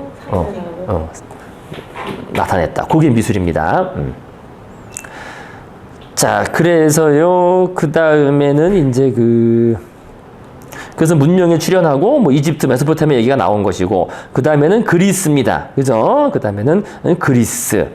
이성의 존중과 과학적 탐구, 자연에 대한 물리학적 개념과 인간에 관한 휴머니즘적 시각 등을 포함해 특히 서양적 지성이라 불리울 만한 것이 출현한 것이 그리스 옛날의 기사였다. 그리스 도시국가들은 상업과 정치 중심. 이건 뭐 대충 보시면 됩니다. 사실 뭐 이거는 뭐 이 사람이 쓴 거기도 하고 뭐 크게 뭐 중요한 내용은 아닙니다. 그래서 대충 그냥 그리스는 뭐 그랬구나 그 정도에서 시민 계급은 뭐 사회적, 교육적 그리고 고유의 종교적 기반을 구축하고 있었다. 이들 몇몇 도시국가들 중에서 제한된 형태이긴 하지만 민주주의가 처음으로 성립됐는데 아테네가 대표적이었다. 그래서 기원은 5세기 무렵 수차례 걸친 페르시아 지민 물질화 등에서 헤브라이즘과 혼합되면서 헤브라이즘은 이제 이 오리엔트 쪽의 얘기입니다. 그래서 그리스는 그 정신과 내용에 있어 유럽 문화로는 최초의 진정한 국제적 국면을 열게 되었다. 그래서 로마는 지성적 예술적 문화에 있어서 그리스인들의 성취는 결코 미치지 못했지만 고대에서 가장 위대한 제국을 탄생시켰다. 에트루리아, 이게 이제 로마 북쪽에 있던 그 고대 국가입니다. 그래서 에트루리아 왕의 지배 아래 교역 중심주로 출발한 지 800년이 지난 후에 로마는 지금의 스코틀랜드 국경으로부터 요르단과 흑해의 먼 해안에 이르는 수많은 남민족과 나라들이 군림하는 거대한 제국을 건설했다. 역동적이고 진취적인 로마의 기사가 놀랄만한 군사 기계와 기술이 반영되었고 그것들이 국가 발전을 뒷받침했다. 정치에서 보인 로마인들의 재능과 이른바 로마의 평화를 통해 이루어진 서구 유럽의 로마화는 현재에도 유럽 문화의 특성과 깊은 관련이 있으며 모든 인류의 단일한 평화적 공동체로서의 로마적 이상은 오늘날 우리 인식 속에 매우 크게 자리하고 있다. 그래서 이제 뭐 얘기는 뭐 간단한 얘기입니다. 그죠? 인간 현생 인류의 진화와 농경의 시작, 문명 출현, 메소포타미아, 이집트, 그다음에 그리스, 로마 뭐 이렇게 이어진다는 얘기입니다. 그죠? 뭐 그렇게 보시면 되겠고요. 내용은. 그래서 오른쪽에는 그 표가 쫙 나와 있습니다. 표. 그래서 표에는 왼쪽에는 인류의 역사 이렇게 되고 오른쪽에는 아트 히스토리에서 미술의 역사 되어 있는데요. 미술의 역사 맨 처음에 나온 게 빌렌도르프의 비너스예요. 그죠? 기원전 한 25,000년에서 20,000년으로 추정되는.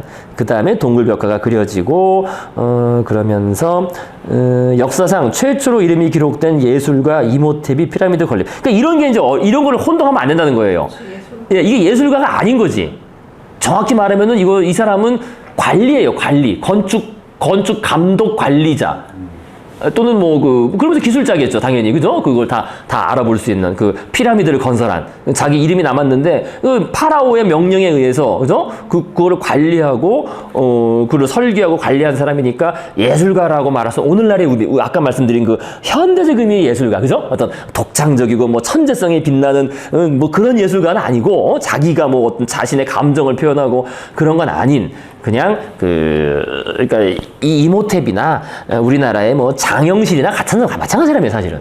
그죠? 세종의 명에 의해서 뭐 이렇게 만들고, 그죠? 근데 장영실이 만든 건 좀 더 오늘날에 보기에는 뭐 좀 공학적인 거고, 이모탭이 만든 것도 피라미드인데 이것도 뭐 건축공학적인 건데, 뭐 우리는 뭐 예술을 많이 보니까 여기 예술가라고 쓴 것 뿐인 거죠. 어쨌든 이 사람의 이름은 기록돼 있어요. 이모탭이라고. 그래서 이거는 예술가라는 요런 말들을 이제 이해하시면 되겠습니다. 그렇게, 그죠? 그 다음에 우르, 메소포타미아 우르의 지구라트가 건설되고, 지구라트는 거대한 신전 같은 겁니다. 그 다음에 스톤헨지도 있고, 그 다음에 아래쪽에 뭐 쭉 이런 식으로 쭉 있습니다. 그래서 이제 이거는 쭉 살펴보실 거니까요. 바로 넘어가시겠습니다. 바로 14페이지. 선사시대의 미술. 그래서 이런 걸 다 일일이 보시면은 이제 워낙 볼 게 많은데요. 그래서 뭐 구석기, 중석기, 신석기 이렇게 메뉴에 되어 있는데 오늘날엔 중석기란 말은 잘 안 쓰긴 해요. 중석기란 말은 안 쓰고 그냥 구석기, 신석기 이렇게 하기도 하고. 요즘은 구석기 앞에다가 목기 시대. 그죠? 예, 목기 시대죠. 예. 본질적이다. 그러니까 남아있는 게 돌밖에 없어서 우리가 석기 시대라 그러는 거지, 실제로는 다 나무를 쓰고 있죠. 실제로는 나무. 그죠? 그거는 뭐, 오늘날에도 사실 그래요. 오늘날에도 사실. 그죠? 오늘날에도 나무를 많이 쓰죠. 사실 나무 없이는 이제 성립하지가 않죠. 우리 문명이. 인간이 직립하기 시작한 것은 수백만 년 전이지만 미술에 눈을 뜨게 된 것은 기원전 2만 5천 년밖에 되지 않는 것으로 알려져 있다.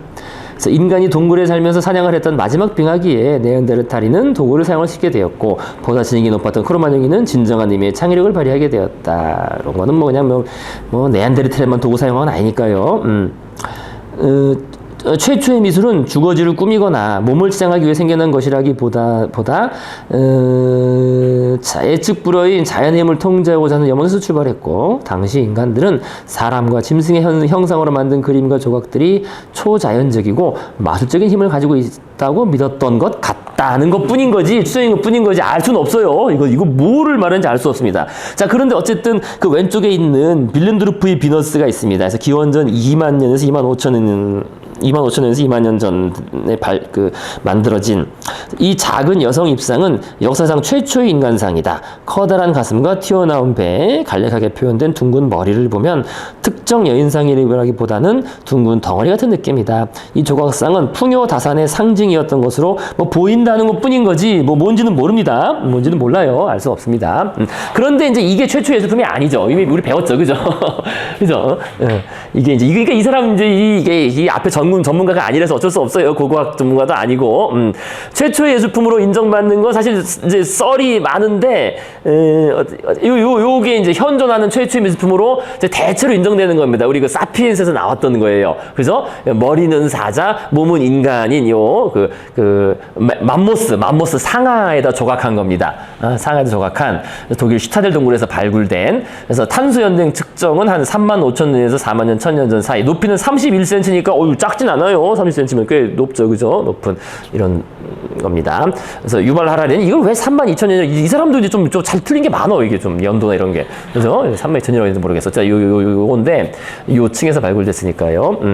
요건 딱 봐도 뭐 그죠? 예술품으로 인정될 수 있죠. 그죠? 오늘날. 자, 근데 어쨌든 여기 저자는, 그러니까 이 빌렌드루프의 비너스, 이거를 뭐 최초의 미술품이라고 하고 있습니다. 한때는 그렇게 믿어졌으니까요. 그죠? 그렇긴 한데, 이제 그 다음 물음이 이제 중요한 물음이에요. 그 다음 물음이.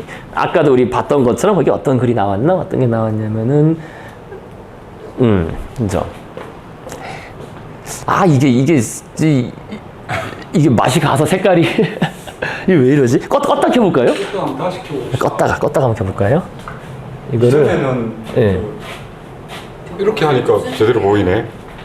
배경이 이렇게 하니까 그러네. 아니요. 하면 다시 또 아니요. 너무 성능이 가만히 있어 보세요. 아 저렇게 돼야 되는데. 이렇게 해서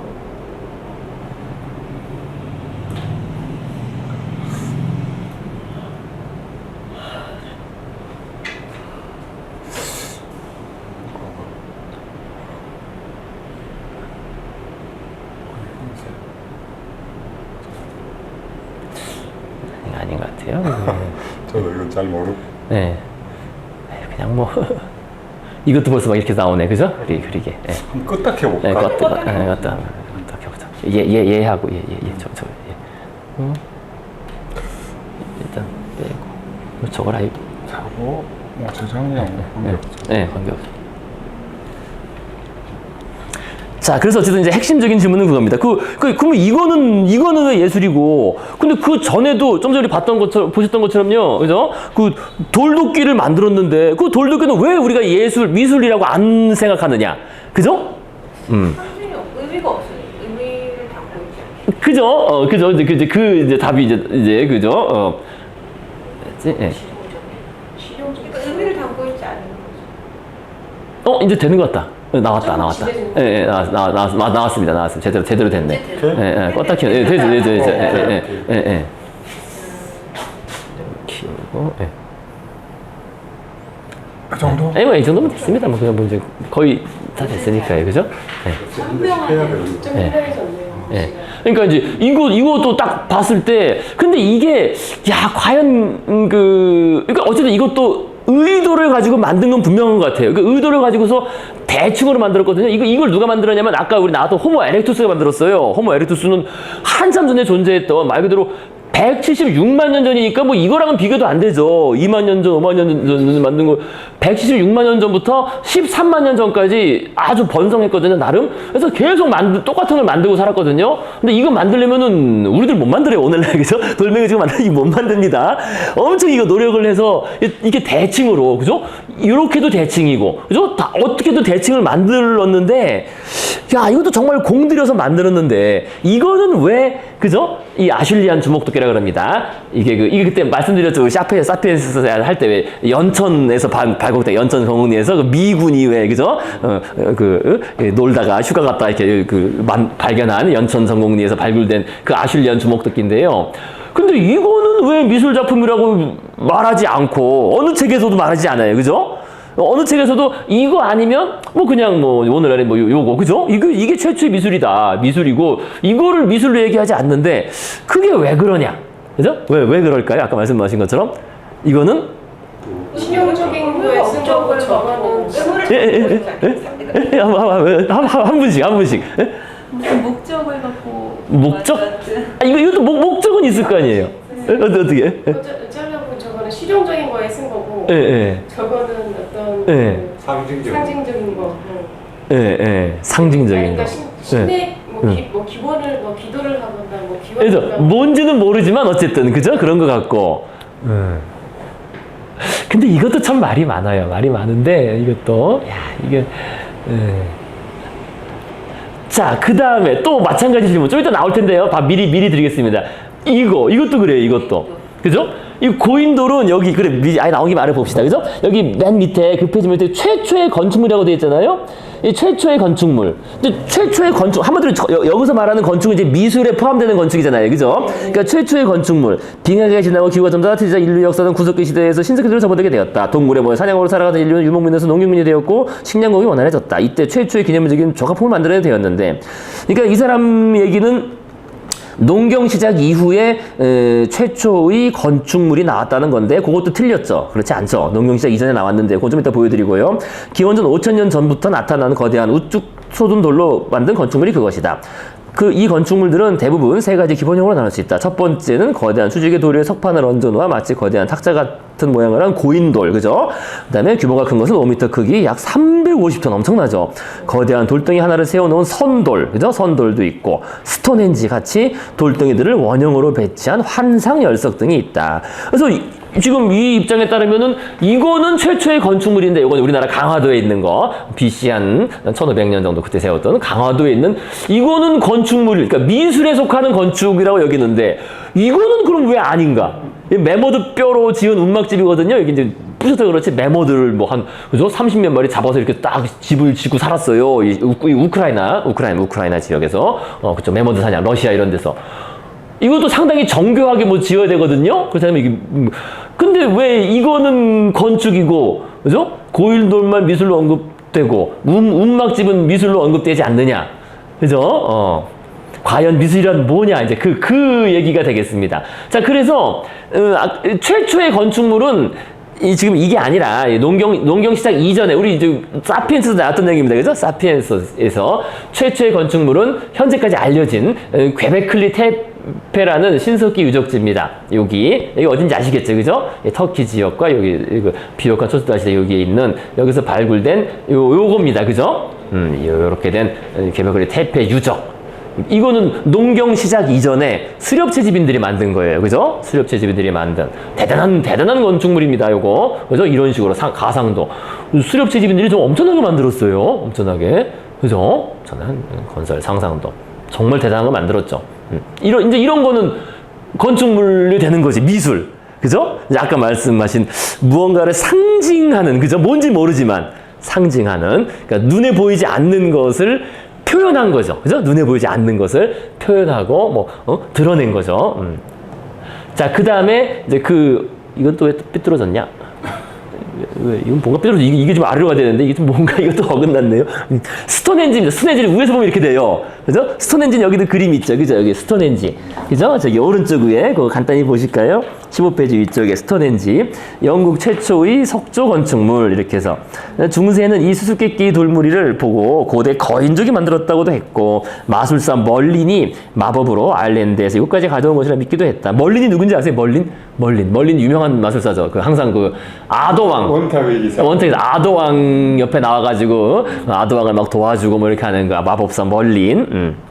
영국 오래된 아주 유명한 마법사입니다. 그러나 오늘날에는 스톤헨지가 천체의 움직임을 관찰하기 위한 달력이라고 추측한다. 그렇기보다는요, 오늘날에는 추측인데 이거는 죽은 자와 산 자의 영역을 표현한 거 아니냐, 이런 식으로 얘기를 합니다. 죽은 자와 산 자. 그래서 죽은 자들은 여기 거주하고 산 자들은 그 바깥에 거주하는 그런 영역을 만들어 놓은 거 아닌가라고 물론 추정이 나올 수는 없습니다. 그렇습니다. 이 거석기념물이 맨 바깥쪽에는 그죠? TT 모양 유유가 이거 뭐고 이거 뭐라 그럽니까? 오늘날 사람들이 읽으면 이거 울고 있는 모양인데, 그죠? 모양의 삼석탑. 그러니까 직립한 두 돌 위에 돌 하나를 얹은, 그죠? 거석기념물 일종이 마치 거대한 문과 같이 버티고 있고, 그러니까 그 위에 죽은 사람들이 거주한다라고 생각을 했던 것 같아요. 그 위에. 그런 것들이 조금 반복해서 나옵니다. 메소포타미아도 그렇고, 조금 반복해서. 우리 고인돌도 그렇다는 거예요. 고인돌도 그게 뭘까? 그죠? 왜 얹었을까? 그러니까 요 위에 이제 그 죽은 사람들이 굳이 무겁게 얹은 이유는, 그죠? 죽은 자들이, 그죠? 이것도 좀 그렇고, 이런 것도, 그죠? 죽은 자들의 거주지. 그죠? 이 이후에 죽은 자가 이제 위에서 딱 영혼이 여기에 이제 거주한다. 거주해서 우리 첫 내려다본다. 뭐 그런 식으로. 그러니까 옛날 사람들은 그랬던 거예요. 그러니까 영혼과 육체가 분리돼서 영혼이 별도로 존재한다고 생각을 했고, 근데 별도로 존재할 수가 없어. 이것이 어딘가 머무를 곳이 있어야 돼요. 머무를 곳이. 그죠? 살 집이 있어야 된다고 생각했던 거죠. 살 집.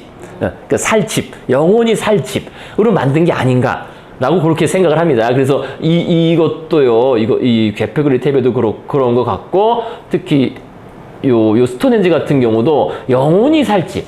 그래서 이게 실제 멀리는 이유가 있다는 거예요. 자신들의 생활 거주지가 먼 이유가 죽은 자들이 거기 이제 사는 거예요. 죽은 자들이. 그거가 아니었느냐라는, 물론 추정입니다. 정확하게 모릅니다. 그래서. 고인돌은 전 세계 한 4만 개 중에 우대륙 전체에 퍼져 있는데, 재밌는 거는 그 4만 개 중에 3만 개가 우리나라에 있어요. 우리나라 이렇게 많아요. 우리나라하고 만주 지방까지 해서 우리 영역 동아시아 쪽에 그렇게 많아요. 근데 이제 그게 이제 특별히 이제 발달한 그런 식 생각을 가진 그런 있죠. 자, 그래서요, 스톤헨지 계속 보시겠습니다. 요거. 그래서 그 안쪽에는 그보다 작은 규모의 비석 같은 선들이 둥글게 내려져 있다. 더 안쪽으로는 4.5m 정도의 높이 잘 다듬어진 말편 전형의 3쌍이 놓여 있다. 전체적으로 볼 때 커다란 이중의 환생을 이루고 있으며 중앙에는 재단 같은 돌이 놓여 있다. 뭐 그렇고요. 자, 뒷면으로 가셔서요. 프랑스 브리타뉴 지방의 까르냐기라는 곳에는 수천 개의 거석, 이것도 고인돌입니다. 고인돌. 이거 똑같은 고인돌에 이것도 몇 마일에 걸쳐서 늘어져 있는데 그중 12개 정도는 수평으로 나란히 배열되어 있다. 그 지방 전설에 의하면 이것은 마법사가 침략해온 로마 병사들을 모두 돌로 변하게 한 것이란다. 그러나 이것은 아마도 태양과 달을 숭배한 이 지방의 종교적 기념물이었을 것이라고 생각을 하는데 그것도 알 수가 없고, 아까 말씀드린 이거는 죽은 자의 거주지가 아니었을까라는 그런 식. 조금 그렇죠. 이렇게 벽 같은 것도 좀 돼. 그죠? 그죠? 좀 그래서 그 위에 올라가서 딱 거기 그 윗돌에 거주하는 우리 그 머리에 영혼이 존재한다는 것처럼 그런 식이 아니었을까라고 생각을 해볼 수 있겠습니다. 스톤헨지 이렇게 딱 돼 있죠. 그 다음에 그 페이지에 그 이스터섬의 거석상 나오는데, 근데 요거는 뭐 따로 읽지는 않겠습니다. 근데 이스터섬은 사실 연대기상으로는 얼마 되지 않아요. 연대기상으로는 이게 뭐 몇천 년 된 게 아니라 이거는 몇백 년, 한 900년, 800년 뭐 이때밖에 안 된 거거든요. 얼마 안 됩니다. 물론 그 거기에 거주한 이주한 그 남태평양 그 원주민들이 만들어 놓은 거지만은요. 이스터섬 같은 경우는 이거 얘기하면 길어지니까 뭐 그때 그 정도만 얘기하십시다. 이스터섬 이것도 뭐 그렇습니다. 자, 그래서요 그 정도 얘기하도록 하시고 다시 이제 앞으로 오셔서요 14페이지에 조각, 그죠? 조각 있죠, 조각. 14페이지 조각. 현존하는 가장 오래된 예술품은 짐승의 뼈, 상아, 돌, 사슴의 뿔로 만든 조각들이다. 그러니까 이게 참 묘한 게 그 네안데르탈인은 뼈를 사용하질 않았어요. 증거가 없어요. 거의 증거가 없어. 뼈를 도구로. 그래서 돌을 다듬어서 돌도끼 만들고 돌창도 만들고 하긴 했는데 뼈를 사용하지 않았다는 겁니다. 네안데르탈인도 그렇고 그 호모 에렉투스도 그렇고 우리 그 조상이 아니 우리 그 친척종들은 우리 사피엔스만이 다양한 재료를 활용해서 만들었다는 겁니다. 그래서 날카로운 도구로 윤곽을 새겨 넣은 저부조나 깊이 새긴 양각부조와 사음천적인 환두도 있다. 뭐 등등 뭐 그렇고요. 그다음에 회화. 동굴벽화 발견. 최초의 회화를 할 수 있는 것이 기원전 1만 5천 년 전에 그려졌다. 들소, 말, 메머드, 곰을 그린 이 그림들은 인적이 컴컴한 동굴 속 깊은 곳에 그려졌다. 고고학자들은 이 그림이 사냥의 성공을 축원하는 의미로 그렸다고 주장한다. 는 돌이나 화살에 맞은 흔적이 있는데 아마도 동굴에 살던 인간들이 화살로 그림을 쏘아 맞추었기 때문이라고 생각된다. 뭐 그렇기도 하고요. 그런 것도 있고 아닌 것도 있어서 이것도 뭐 하나로 뭐 말할 수는 없겠습니다. 하나도 말할 수 없는데 어쨌든 회화가 근데 왜 동굴에 그려졌느냐? 그거는 그때 한번 말씀드린 적이 있어요. 그죠? 물론 모든 동굴 벽화가 그런 건 아닌데 그게 뭐랑 연관된다고요? 왜 동굴에 그려졌느냐? 왜? 네? 왜 동굴에 그러셨나요? 그때 말씀드렸는데 사피엔스 하면서 다 잊어버리거나 다 하도 오래돼가지고 네? 동굴에 살았다고도 말할 수 없어요. 그렇게 어두운 데 살았겠어요? 그 깊은 그것도 그렇게 말할 수는 없어요. 그러니까 이거는 그때 말씀드렸습니다. 이거는 미술사의 시작이기도 하지만 음악사의 시작이기도 해요. 음악사 동굴은 이 음악 에코 효과가 있는 곳 소리가 울린다는 거지. 그리고 오늘날 조사했을 때 물론 모든 동굴 벽화가 그런 게 아닌데요. 그 특정한 동굴 벽화들은 에코가 가장 좋은 곳에 벽화들이 그려져 있다는 거예요. 그 벽화를 그려놓고 그 밑에 모여서 와 막 하면 소리가 막 울림이 막 몇 초씩 막 울려 퍼지고 에코 효과가 가장 좋은. 그래서 동굴에 그려졌다는 것은 이것이 음악사의 시작. 네.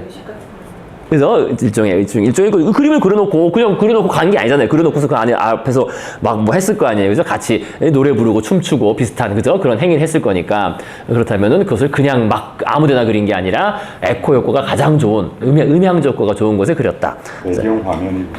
네, 그렇죠. 그러면서 상당히 신비로울 거 아니에요. 그 에코라는 현상이 동굴 속의 에코라는 게.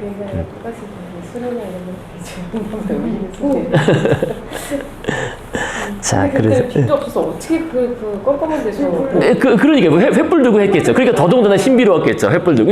그러니까 거기서 살았다는 건 아니라는 거예요. 오히려 특정한 의식을 통해서만 들어갔고 의식을 하려 그걸 하려. 그러니까 아무데나 그린 게 아니라는 거죠. 아무데나 그린 게 아니라 울림이 가장 좋은 곳에 아마 보통 그린 것이 많고 물론 아닌 것도 많습니다. 아닌 것도 많은데 아무데나 그러니까 적당한 곳에 그린 것도 많은데 그렇게 모여서 그래서 큰 동굴의 광장 같은데 가장 에코 효과가 좋은 곳에 모여서 그려놓고 밑에서 와 하고 막 불 지피고 그죠? 동물의 뼈 같은 것도 불탄 거 있는 거 보면은 뭐 동물도 거기서 꼬 먹은 것 같기도 하고 꼬 먹고 막 그냥 춤추고 했을 수도 있겠죠. 거기서 그래서 그것이 음악의 기원을 말해주는. 그래서 그때부터 음악이 있었다라는 걸 알 수가 있겠습니다. 그것도 이제 그때 기억나시죠, 그죠? 네, 네 말씀드렸습니다. 네. 자, 그래서요, 몇 가지만 하고 마무리하시겠습니다. 그 선사시대 보물, 그죠? 알타미라와 라스코 동굴 벽화. 요거는 뭐 이렇게 벽화가 요거만 있는 게 아니에요. 또 이게 라스코 동굴에도 벽화가 무지 많고요.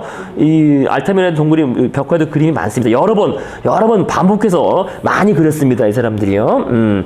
자, 그래서요, 그 그림에 있는 왼쪽 내용은 어떻게 발견됐느냐는 얘기니까 여러분들께서 읽어보시고요.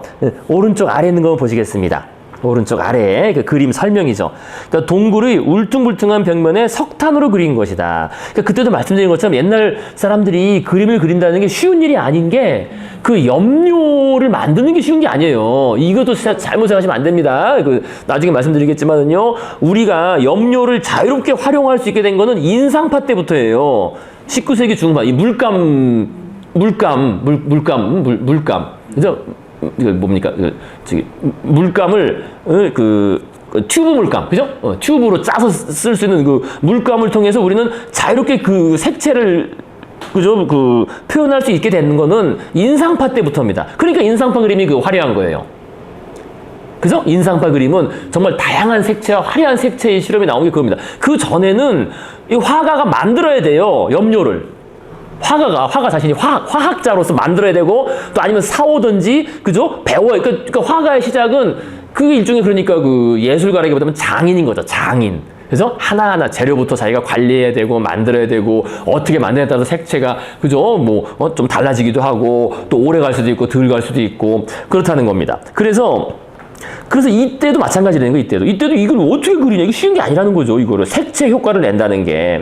그래서 최초의 색채는 아마 오크라고 하는 그죠? 붉은색 염료였을 것이다. 그죠? 붉은 진흙을 갈아서 만든. 그래서 초기 작품들은 다 붉은색이 많은 거예요. 왜 염료가 없으니까. 근데 이거는 그나마 석탄을 이용해서 그 검은색이 있는 거죠. 석탄. 그죠?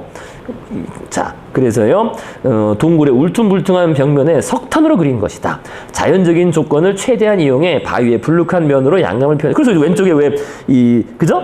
이 말의 배 쪽이 불룩한 거죠. 바위가 좀 튀어나온 쪽. 그런 효과를 이용한 거예요. 그죠? 배가 좀 살쪄 보이는, 그죠? 바위의 불룩한 면으로 양감을 표현했고 흙으로 만든 채색 안료의 명암과 색조를 이용해 그림의 윤곽을 나타내거나 수시적인 표현. 그러니까 옛날에는 염료라는 게 흙이나 철 성분밖에 없는 거예요. 사실은 옛날에는 주로 쓸 수 있는 게 그죠? 그 다음에 이제 식물 성분인데 식물 성분은 단점이 있죠. 금방 다 없어져 버리잖아요. 그죠? 식물 성분은 자, 그래서 염료를 구한다는 게 결코 쉬운 일이 아니었습니다. 또한 빨간색과 노란색 황토 조각을 분말로 만들어서 황토잖아요. 황토. 이 오크 조각들을 분말로 빻아가지고 붓으로 칠하거나 구멍에 뚫린 뼈를 사용해 안료를 불어 그림 표면에 밀착시키는 방법을 사용했다. 때로는 오래된 그림 위에 새로 겹쳐 그린 흔적을 발견할 수 있는데 이것은 아마도 사냥할 때마다 새로운 동물 그림이 필요했기 때문일 것이다. 그럴지도 모른다. 자, 그래서 거의가 동물 그림인 이 동굴 벽화들은 아무런 배경 없이 공중에 떠 있는 것 같은 2차원적인 윤곽선으로 표현되어 있죠. 그죠? 2차원적 윤곽선만 이렇게 표현해 놓고, 그것을 이렇게 화살로 쏘아 맞췄던, 아니면 그 밑에서 어떤, 의식을 했던, 그랬던 그림들입니다. 물론 무엇을 의미하는지는 알 수가 없고요. 하지만 어쨌든 그 사람들이 자주 사냥했던 그림들이 많이 나온다는 거, 그거 하나는 분명히 알 수 있겠습니다. 자, 그래서 알타미라, 라스코 동굴 벽화 등등 이 많은 동굴 벽화들. 어쨌든 이건 분명한 예술의 미술의 증거가 되겠죠. 자, 그래서요. 네. 나보다 잘 그려. 이게 쉬운 그림이 아니에요, 그죠? 이런 그리는 게 이게. 정말 역동적이고 그 당시 그 재료도 참 충분치도 않은데 그걸 가지고. 자, 그럼 이제 오늘은 여기까지 하도록 하겠습니다. 자, 수고들 많으셨습니다. 예, 네, 고맙습니다. 예, 수고하셨습니다. 예. 오늘은 조금. 조금 늦게 끝난 거죠, 그죠? 저 하는 이것저것 하는 바람에.